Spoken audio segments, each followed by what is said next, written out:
Hello बच्चों, चलिए प्रश्न को पढ़ते हैं और समझते हैं। दिए हुए कथन सत्य है अथवा असत्य है। तो यहाँ पर एक कथन दिया गया है जिसे हमें सत्य असत्य बताना है। समतल 2x-3y प्लस 5z+4 बराबर 0 द्वारा निर्देशांक अक्षों पर काटे गए अंतःखंड -2 4/3 फिर कॉमा -4/5 है। तो हमें बताना है कि ये बात सही है या फिर गलत है। प्रश्न को हल करने से पहले प्रश्न के लिए लिखते हैं मुख्य अवधारणा। तो प्रश्न के लिए मुख्य अवधारणा जिसकी सहायता से इस प्रश्न को हल किया जाएगा। मुख्य अवधारणा में हम अंतःखंड रूप में समतल का समीकरण लिखेंगे और समझेंगे। तो अंतःखंड रूप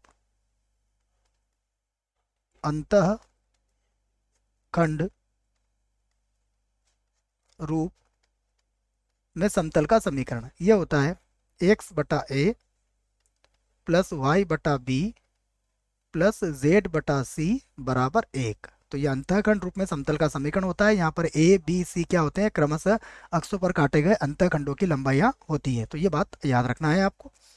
अब हम प्रश्न को हल करते हैं। देखिए यहाँ से प्रश्न को हल करेंगे तो सबसे पहले जो समतल दिया गया है उस समतल को लिख लेते हैं। तो समतल समतल हमें दिया है 2x प्लस माइनस है बच्चों, माइनस कर लेते हैं। माइनस का 3y प्लस का 5z+4 बराबर 0। तो सबसे पहले हम क्या करते हैं? देखिए, 4 को बराबर किधर ले आते हैं या फिर इन सभी को बराबर, क्योंकि हमें क्या चाहिए बच्चों? 1 चाहिए यहाँ पर। ठीक है, तो मैं क्या करता हूँ, इसको ऐसा लिख सकता हूँ 2x माइनस का 3y प्लस 5z बराबर कितना हो जाएगा? -4। अब -4 को बटे में ले आओ आप। जब -4 को बटे में लाओगे तो कितना होगा? 2x के बटे में कितना आ जाएगा? -4 माइनस 3y के बटे में कितना आ जाएगा? -4। उसके बाद 5z के बटे में भी कितना आ जाएगा? -4। और बराबर कितना आ जाएगा? 1। तो हम इसे क्या लिख सकते हैं? देखो, 2 से 4 कट जाएगा तो ये हो जाएगा x और बटे में कितना आ जाएगा? -2।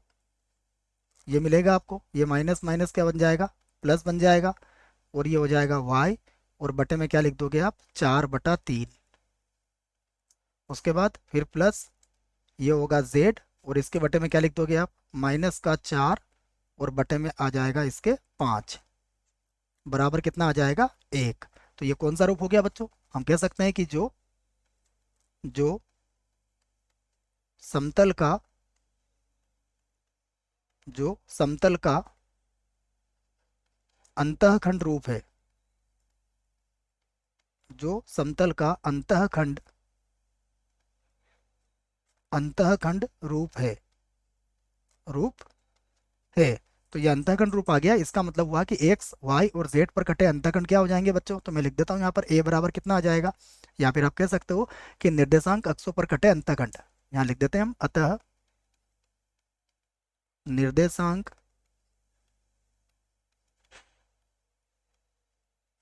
निर्देशांक जैसा प्रश्न ने कहा है, निर्देशांक अक्षों पर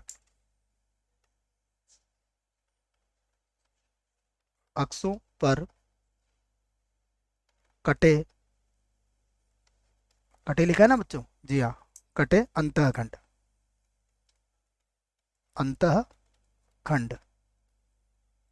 देखिए क्या हो जाएंगे। सबसे पहले होगा -2, फिर कॉमा, फिर होगा 4/3, 4/3 और उसके बाद क्या होगा? -4/5, -4/5। अब देखो हमें क्या दिए गए? -2, फिर 4/3 और -4/5। तो हमारा कितना आया? -2, 4/3, -4/5। बिल्कुल सही है। इसका मतलब क्या हुआ? आप ये कह सकते हो कि कथन क्या है हमारा? बिल्कुल सत्य है। तो अतः